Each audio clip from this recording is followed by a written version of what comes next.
Flávio Bolsonaro está muito feliz, está todo pimpão. Não é porque a Polícia Federal o inocentou? Diz que não há crime na avaliação imobiliária que fez dos bens dele. Está todo feliz, disse que a Polícia Federal é isenta e quando a polícia é isenta o resultado é esse. Não é exatamente isso que aconteceu. Se você concorda com ele, você leu a manchete, mas você não leu a notícia. Mas eu te explico o que aconteceu, vem comigo.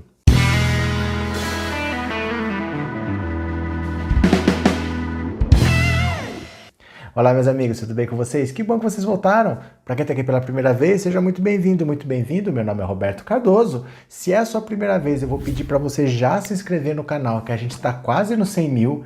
Ajuda a gente a chegar logo nessa meta aí. E se você quiser contribuir com o canal, você pode se tornar membro do canal. Do lado de inscrever-se tem o botão tornar-se membro, R$ 7,99. E aí você pode fazer parte do nosso grupo de WhatsApp só para membros. Aí fica a seu critério. Fechado? Olha, tem que tomar cuidado com as notícias nesse país, né? Porque às vezes a manchete diz uma coisa, você se assusta com a manchete, você fala o que está acontecendo, desespera, não se dá o trabalho de ler a notícia, ou então lê por cima, acha que já entendeu e não para realmente para refletir no que está falando ali. Esse caso do Flávio Bolsonaro é exatamente esse. Porque o Flávio Bolsonaro ele tem um patrimônio, digamos, meio difícil de explicar. Né? Porque ele é um rapaz de 38 anos que tem 37 imóveis. Então vamos descontar os 18 primeiros anos que ele não tinha salário? A partir do momento que ele virou maior de idade, ele tem 20 anos de vida e nesses 20 anos de vida economicamente ativa dele, ele adquiriu praticamente 40 imóveis. 2 imóveis por ano e imóveis nesse padrão aí de R$ 1 milhão. Quer dizer, é um belo patrimônio para quem tem um salário de... Ele é funcionário público, né? A gente sabe qual que é o salário dele. Ele não tem renda para isso, nem que ele nunca tivesse gasto um centavo na vida. Então, como que ele explica isso? Aí mas vem uma notícia dessa de que a Polícia Federal inocentou ele, que não tem irregularidades. Não, não é isso que parece. Olha o que aconteceu. Tem um imóvel específico que ele tem nas Laranjeiras. Quando ele foi candidato em 2014, você vai ser candidato, você tem que declarar para a Justiça Eleitoral quais são os seus bens, né? Em 2014, eu anotei aqui para não me perder, ó, ele disse que esse imóvel valia R$ 565 mil. Beleza. Em 2016, na eleição seguinte, ele fez outra declaração. E aí ele disse que ele era proprietário de metade daquele imóvel no valor de R$ 423 mil. Então, na verdade, se metade do imóvel vale 423, então o imóvel vale 846, está acompanhando? Em 2016, ele declarou 565, 2 anos depois era 846, subiu. E por que ele disse que em 2014 ele era dono do imóvel e em 2016 ele disse que era dono de metade do imóvel, sendo que em 2014 ele já era casado com a atual esposa? Então isso foi motivo de uma denúncia-crime e o TSE já estava para arquivar esse caso, porque era um amigo dele que estava lá que já ia arquivar esse caso, mas alguém denunciou na Polícia Federal. E aí a Polícia Federal teve que investigar. Aí foi ver o seguinte, por que o valor do imóvel, primeiro, passou de 565 para 846? Porque foram pagas parcelas de um financiamento. Então quando o imóvel está financiado, ele não é seu. Né? Uma parte é seu, que você já pagou, outra parte é do banco. Como ele pagou, ele passou a ter, sobre a responsabilidade dele, mais parte daquele imóvel, por isso que ele declarou mais. E por que em 2014 ele não disse que era metade, apesar dele já ser casado? Não está explicado, mas isso só não é crime. Né? Talvez é uma falha contábil, mas não chega a ser um crime. Então, o que a Polícia Federal disse que não encontrou evidência de crime foi nesse caso específico aqui, nesse imóvel das Laranjeiras, que em 2014 ele falou que tinha um valor. Em 2016 ele declarou um valor maior, mas só a metade. A Polícia Federal disse que simplesmente nesse caso específico não encontrou irregularidade. Ela não analisou os 37 casos dele. Você está entendendo?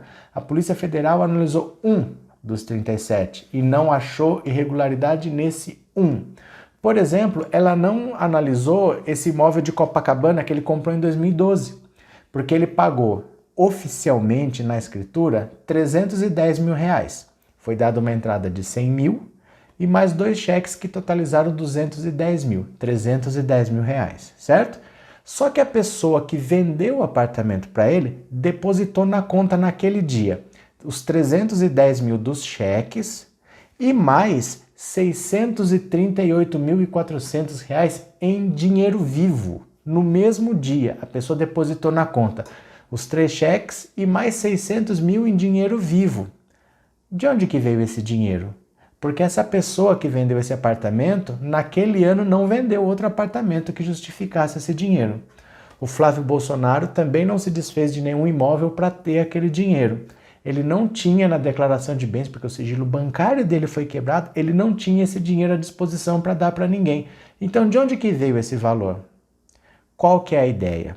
Provavelmente esse apartamento valia 900 e tralalá, que é a média daquele apartamento ali naquela região que ele comprou, não é de 310 mil, mas ele pagou menos na escritura e depois pagou o resto em dinheiro para depois vender. Um ano depois ele vendeu por 1 milhão.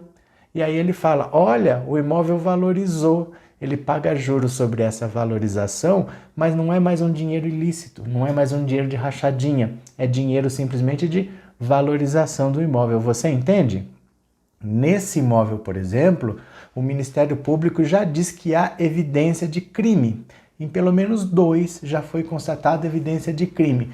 Mas a Polícia Federal investigou esses imóveis? Não, porque o TSE viu suposto crime eleitoral naquele outro imóvel das Laranjeiras, não nesse, por exemplo, de Copacabana. Então, o que a gente tem que tomar cuidado? Olha, às vezes a gente lê a manchete. Flávio Bolsonaro inocentado pela Polícia Federal. Vê uma foto dele lá todo pimpão comemorando que foi inocentado. Mas é um caso em 37 que foi investigado e não se achou crime. É mais ou menos como se fosse assim. Eu vou fazer uma comparação para você entender. Eu falo, por exemplo, aqui para você, estou dando um exemplo, tá? Eu digo assim, Jair Bolsonaro todo dia fala besteira. Jair Bolsonaro todo dia fala besteira. Aí alguém vai investigar. Será que o Bolsonaro fala realmente besteira todo dia? Você lembra que teve uma época que ele operou a boca? Ele operou a boca e ficou 3 dias sem falar? Então, aí a pessoa vai naqueles 3 dias que ele não pôde falar nada e fala, olha, investiguei a rotina de Jair Bolsonaro e ele não falou nenhuma besteira. Aí sai manchete lá assim, ó, Polícia Federal diz que Jair Bolsonaro não fala besteiras. Mas eles só investigaram aqueles 3 dias que ele não falou nada. Você está entendendo o paralelo que eu estou fazendo? Ninguém está dizendo que o Flávio Bolsonaro é inocente. A única coisa que a Polícia Federal disse foi, naquele imóvel específico, que é um em 37, eu não achei nada. Mas aí já é suficiente para se gerar uma manchete. Os jornais publicam, os bolsominions só leem a manchete, já saem replicando, vem os robôs atrás, 1 milhão, 2 milhões de robôs e a notícia corre como se ele fosse um pobre coitado que está sendo perseguido pela imprensa. Mas não, foi investigado um único imóvel de 37, naquele imóvel não se achou indício de crime, mas já tem 2 que o Ministério Público disse que ali já há evidência de crime sim, mas esses a Polícia Federal não investigou, porque não foi o que o TSE pediu para investigar, apenas isso. Então o que eu falo para você? Você tome cuidado com essas notícias malucas que aparecem do nada. Primeira coisa que você tem que pensar, você vê uma notícia dessa, Polícia Federal inocenta Flávio Bolsonaro.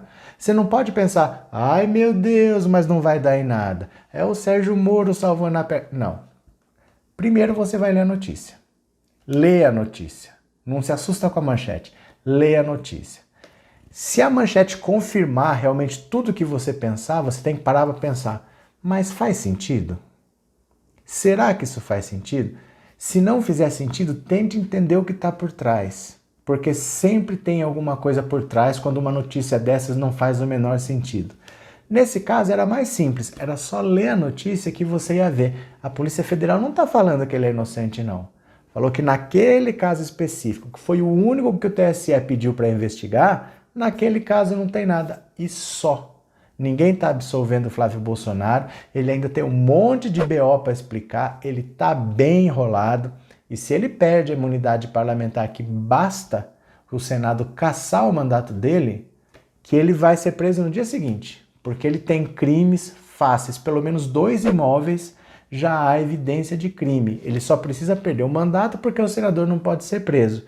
Mas se o Senado dá quebra de decoro, porque esse comportamento de rachadinhas é incompatível com a função de senador, no dia seguinte ele está preso. Tá? E aí é um arranjo político que você tem que ter calma. Tá? Não é assim, então por que não caça amanhã? A política não é assim, gente. A política tem um ritmo, a nossa vida tem outro, a gente tem que ter paciência. Mas está andando e a coisa está muito feia para ele. Ele está comemorando esse tipo de vitória besta porque é a única coisa que ele tem para comemorar. Essa é a mensagem que você tem que ver. Ele não tem um fato consistente para comemorar. Então até uma vitória que não quer dizer nada, ele está comemorando e está fazendo essa festa. Não caia nessa narrativa, tá certo? Eu confio em você. Valeu? Um grande abraço para vocês e eu já fui.